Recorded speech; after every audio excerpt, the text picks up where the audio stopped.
What's going on, everybody? Welcome back. Today we're going to be taking a good look at the Primary Arms 6-20 bore by 50 GLX first focal plane scope with the Athena BPR mill reticle.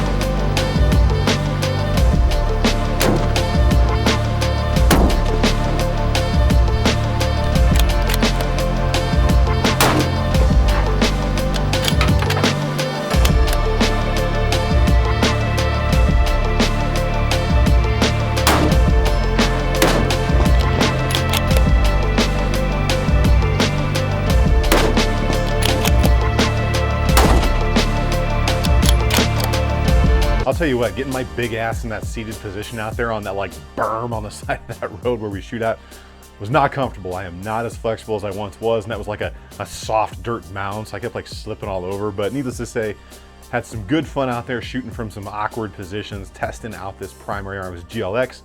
And I gotta say, they've done a pretty good job overall on this scope. If you haven't heard of or you don't know who Primary Arms is, they've been actually making some really nice red dots all the way through magnified scopes and LPVOs, specifically like this GLX 6-24. One of the cool things about the company is they have different levels. They have a lifetime warranty. So you can get like a basic kind of entry-level scope. You just want to go out there and have some fun with some friends, maybe your kids, plink around with their 22 and not break the bank. So they have lines from that all the way up to some really nice Japanese-made optics that are super high-end.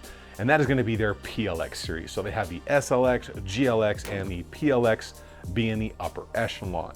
Now this 6-24 is the GLX, so it's going to be that middle of the road right there for people like me and you that want a really nice scope, but don't want to break the bank. Getting into the specification on this 6-24 GLX, this is going to be a first focal plane scope. If you don't know what first focal plane is and second focal plane is, it's pretty simple to remember. First is fancy and second is simple. What that means is first focal plane, that reticle is going to grow and get bigger as you adjust the magnification higher on the optic. Where the second focal plane stuff, it's going to stay the exact same size throughout the magnification range. It's going to have a 30mm overall tube diameter and a 50mm objective end. Now, if you don't know what all that stuff means, is the ocular end of a scope is what's closest to your eye, and the objective end is what is facing downrange. The main tube is going to be where your rings go on, and that's going to be important because there are different sizes. Now the objective end, the 50mm end on this case, is going to allow all that light in. So when the numbers are out there and you don't know what they mean on the box, the like 6-24, that's going to be your magnification range from 6 to 24 times what your naked eye would normally see. And then that by 50 or X50 or X30 or whatever that number is, that's going to be the size of the objective lens. And that's going to have a lot to do with how much light passes through, what it can be used for, and how much overall magnification you're going to get. This version is their Athena BPR mill, which I am a huge fan. In fact, I love a lot of the reticles that Primary Arms is doing because they are so easy to use. These are often referred to as Christmas tree style designs as you look at this picture here because it kind of looks like a Christmas tree. The advantages of reticles like this is you can do everything in the scope. You don't have to dial windage or elevation until you run out of holdover, and then you can dial and use holdover to get even more range out of the optic. It's very simple to use, and once you know the math and what the reticle is set up for mill-wise or MOA, depending on which version you go with, you're going to be knocking out targets at distances that you didn't think you could without having to dial dope. For the overall size here, we're going to be coming in at 15.3 inches long and coming in at a weight of 24.5 ounces. Obviously, it's black in color, and it's going to provide you an eye relief of 3.6 on low and about 3.5 inches on high. Now, if you don't know what that means, is there is an eye box in there, and it's pretty much just where your eye needs to be to get the best clarity and picture without any hewing or shadowing inside that glass. You get too far away, you'll kind of see a little circle. If you get too close, it'll just look all kinds of weird.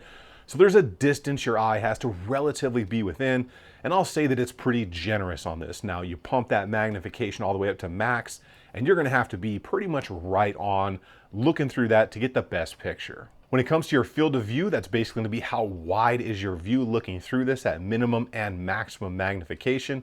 When you get to that minimum, it's gonna be coming right in at 15.2 feet on low and 4.2 feet on that 24 times magnification. And it's obviously gonna be a one-piece body design here in 6061 T6 aluminum. When it comes to those adjustments here for that parallax, we're gonna have a very smooth and knurled knob here that's gonna operate really clean and smoothly, bringing you from 25 to infinity on the parallax adjustment. And you're gonna get auto locking push buttons on the turrets, which is one of my favorite parts of this scope, with a total adjustment of 17.5 mils on the elevation and 11.6 mils when it comes to the windage. And you will also get all the small stuff that normally comes with your scopes at this level, which is gonna be your Allen wrenches to reset your turrets, the instructions, and a microfiber cloth to wipe those lenses off. You will also get some pretty cool caps here. They're from Butler Creek. The rear one has a push button flip up style design, and the front one is the standard kind of push and it unlocks itself. And the last spec I really want to talk about here is the illuminated reticle, because it is illuminated in red. But one of the coolest parts about this scope is it's auto on, auto off. And it's really nice to see that technology come from red dots into magnified scopes, whether it's a big magnification like this or an LPVO, because scopes don't generally carry the same battery life for that illumination that red dots do. So having that auto on, auto off feature is a huge plus. You're not going through batteries all the time. Now out on the range, after I got this mounted up on some primary arms, kind of mid-height rings there, because that's what I decided to go with, I went out there, got it zeroed in, and then I did some kind of alternate shooting positions, everything from prone to kneeling from the tailgate, which was pretty awkward because the little wire in the tailgate, and I just got too lazy to move my truck, to a little bit of a seated position on a berm to get a little bit more distance and not interfere with anybody else that was out there on the range that day. Now the GLX does use better glass than the SLX, but it's not quite that premier line PLX glass. I will say it's very true to color. It was very crisp and sharp, especially on the reticle out there.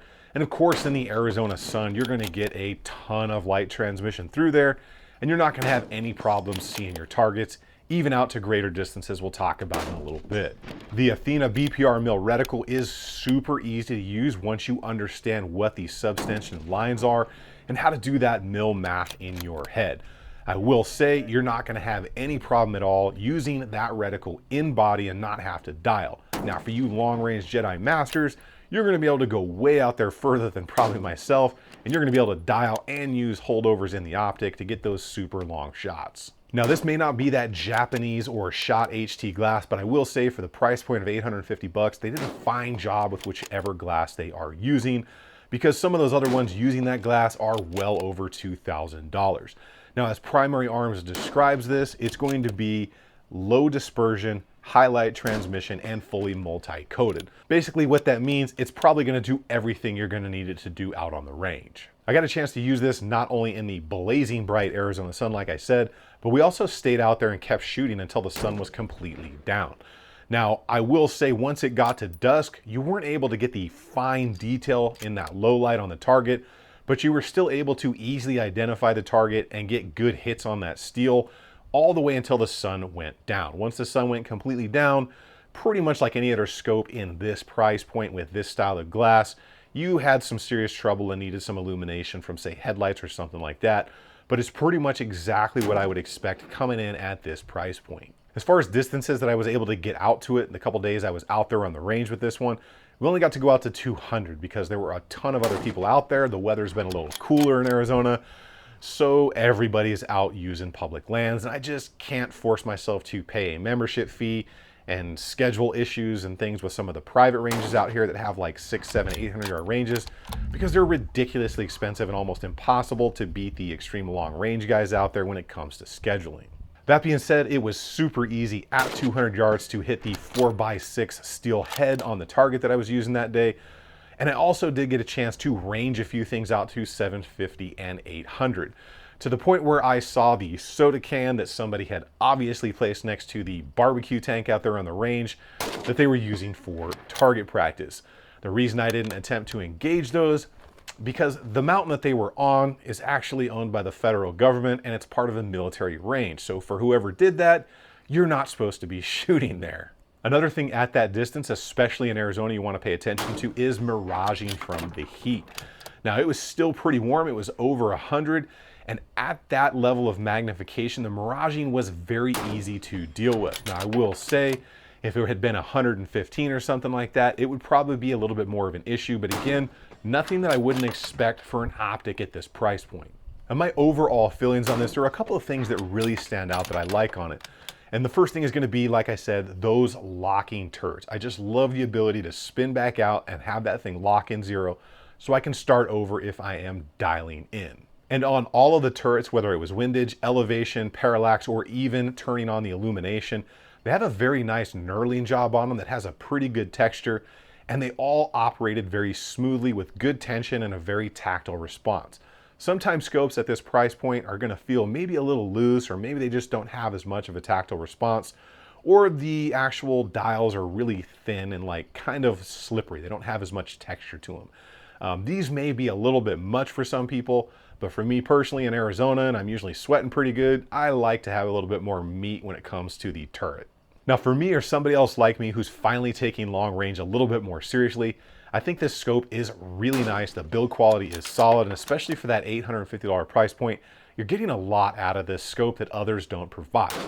Now I have everything from Night Force, Vortex, Leopold, 2 primary arms like this one, and I will say for the price point, I think it's right where it needs to be with some options that other ones don't have, like those zero reset locking turrets. You see that on like the Leopold stuff, which is a little bit more expensive, and you don't see it on some others that are in the same price point. I would say though, I'd like to have one of those push button front flip caps on this thing. It's got it on the rear, but it doesn't have it on the objective ends. I don't know if maybe Butler Creek doesn't make them in that size, but I know I actually used those Butler Creek ones on my old aim points back in the day because having the red push button was just super cool, I thought. So if they don't make them in that 50mm size, let me know in the comments, because some of you long range people know a heck of a lot more on what's available than I do. I think for most of us out there looking for a scope in that sub $1,000 category, whether we're going to use this for hunting, fun, or even maybe some competitions, I think overall this is a really good choice coming in at $850. Now that being said, I know some of my subscribers and viewers out there are absolute long range fanatics and long range enthusiasts. And I know that my LR people can get very picky when it comes to glass, reticles, names, all that good stuff out there. But it seems to me that between that like $750 and almost up to that $1,200 range, the competition is getting very, very tight. And it doesn't seem until you get to that like almost $1,500 or $2,000 mark where you really start to see that breakaway with that really good glass and that overall build quality that's just the next level. So for my LR people out there, let me know in the comments what your experience is in that price range and where you think the most value is. Is it a primary arms like this, or is it another brand? Well, that's what I've got for you all today. Make sure you get subbed up down there and turn the notification. That's that little bell icon on, so you know when the videos come out. Get out on the range, have some fun. Remember, if you stay ready, you ain't got to get ready. I will see you all on the next one.